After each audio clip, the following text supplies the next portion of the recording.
Hi friends, welcome to Prerana and Sadhana class.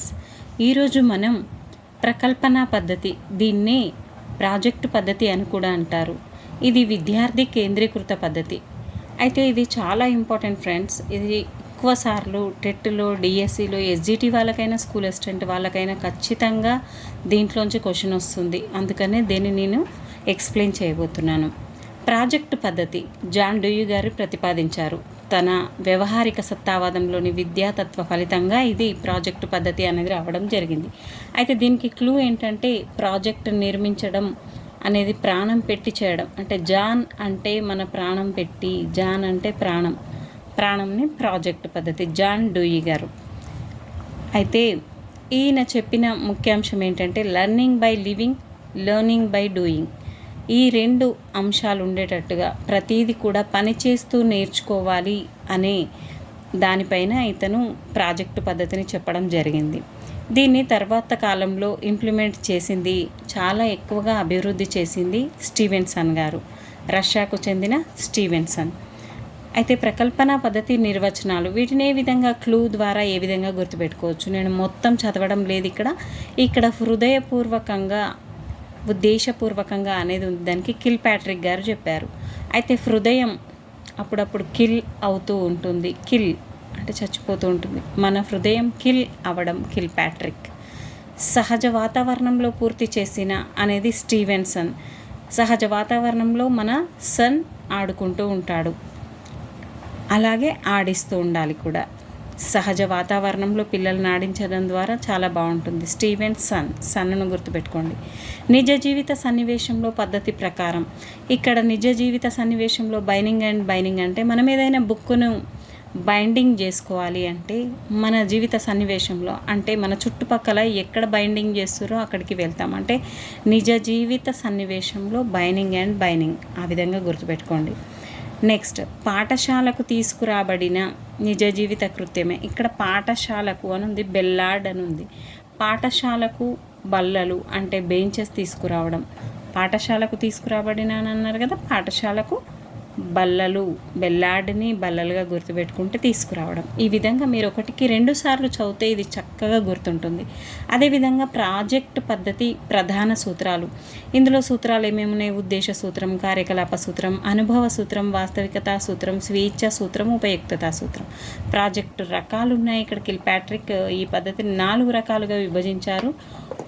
ఉత్పత్తిదారుని రకం, వినియోగదారుని రకం, సమస్య ప్రాజెక్టు, తర్ఫీదు ఇచ్చే ప్రాజెక్టు, ఈ విధంగా ఉంది. అయితే ప్రాజెక్టు పద్ధతి సోపానాలు ఇంపార్టెంట్ ఫ్రెండ్స్. ఇక్కడ మనకి ఈ సోపానాలను వరుస క్రమంలో మనం ఖచ్చితంగా గుర్తుపెట్టుకోవాలి.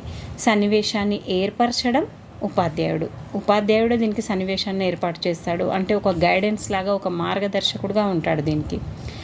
నెక్స్ట్, ఎంపిక చేసుకోవడం, ధ్యేయాన్ని రూపొందించడం, ప్రణాళిక రచన, ప్రణాళిక నిర్వచన, ప్రాజెక్టు మూల్యాంకనం చేయడం, నమోదు చేయడం. ప్రాజెక్టు పద్ధతిలో ప్రణాళిక నిర్వహణ అతి ముఖ్యమైన సోపానం. దీంట్లో నిర్వహణ అనేది చాలా ముఖ్యమైన సోపానం.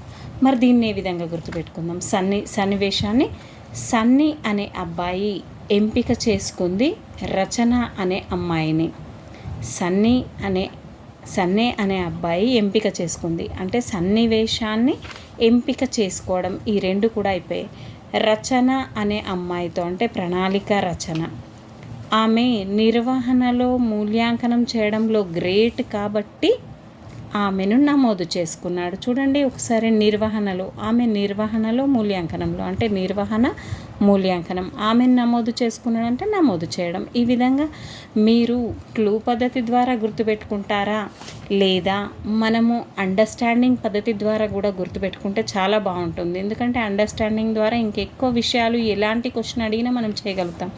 అయితే సమ్టైమ్స్ మనకి ఇది గుర్తుకు రాకపోవచ్చు. ఈ విధంగా క్లూ ద్వారా గుర్తుపెట్టుకుంటే వరుస క్రమం అడిగితే, ఒకవేళ దీని తర్వాత ఏదొస్తుంది, దీనికి ముందు ఏదొస్తుంది అనే క్వశ్చన్ అడిగితే మనకు అప్పుడు ఈ క్లూ అనేది షార్ట్ టైంలో తొందరగా గుర్తుకు రావడానికి ఆస్కారం ఉంది. అయితే అనుకూలమైన కొన్ని ప్రాజెక్టులు, ఏ విధంగా మనం విద్యార్థులకు ప్రాజెక్టు పనులు ఇవ్వాలి, మన ఊరు, మన పట్టణం, పాఠశాల, బ్యాంకు, తపాలా, మన ఆహారం, ఇలా చిన్న చిన్న వాటిని, గుప్తుల యుగం ఎలా ఉంది, విశాలమైన ప్రపంచం, ఏవైనా వీటిని ఇస్తే వాళ్ళు చేసుకొని వస్తారు. అదేవిధంగా ప్రాజెక్ట్ పద్ధతి ప్రయోజనాలు తక్కువ సమయంలో అవుతుంది. అదేవిధంగా శాస్త్ర సూత్రాలపై ఆధారపడి ఉంటుంది. ప్రజాస్వామ్య శిక్షణ నాయకత్వ లక్షణాలు అలవడతాయి. వాళ్ళకి ప్రత్యక్ష అనుభవం కలుగుతుంది. ఉపాధ్యాయుడు విద్యార్థికి మధ్య సన్నిహిత సంబంధం అనేది ఎక్కువగా జరుగుతుంది. స్వీయ అభ్యసనం కలుగుతుంది. పిల్లల స్వేచ్ఛనిస్తుంది. పిల్లలకి పొదుపైన పద్ధతి పాఠ్య విషయాల్లో సహసంబంధాన్ని కలిగిస్తుంది. అదేవిధంగా ఆత్మవిశ్వాసాన్ని అంతర్గత క్రమశిక్షణను పెంపొందిస్తుంది. మరి దీంట్లో కొన్ని లోపాలు కూడా ఉన్నాయి. కాలయాపనతో ఖర్చుతో కూడుకుంది. అన్నింటినీ మనం ఈ విధంగా చేయలేము. అదేవిధంగా ఉపాధ్యాయునికి చాలా శ్రమతో కూడుకున్నది. సకాలంలో సిలబస్ని కూడా పూర్తి చేయలేము. విద్యార్థులకు సమానంగా అభ్యసనం చేయడం కష్టం. అదేవిధంగా క్రమబద్ధమైన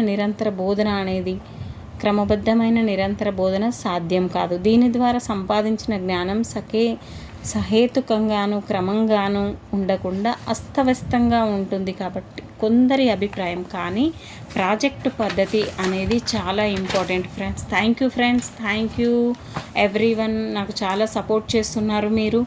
అదేవిధంగా షేర్ చేస్తున్నారు, లైక్ చేస్తున్నారు, కామెంట్స్ పెడుతున్నారు.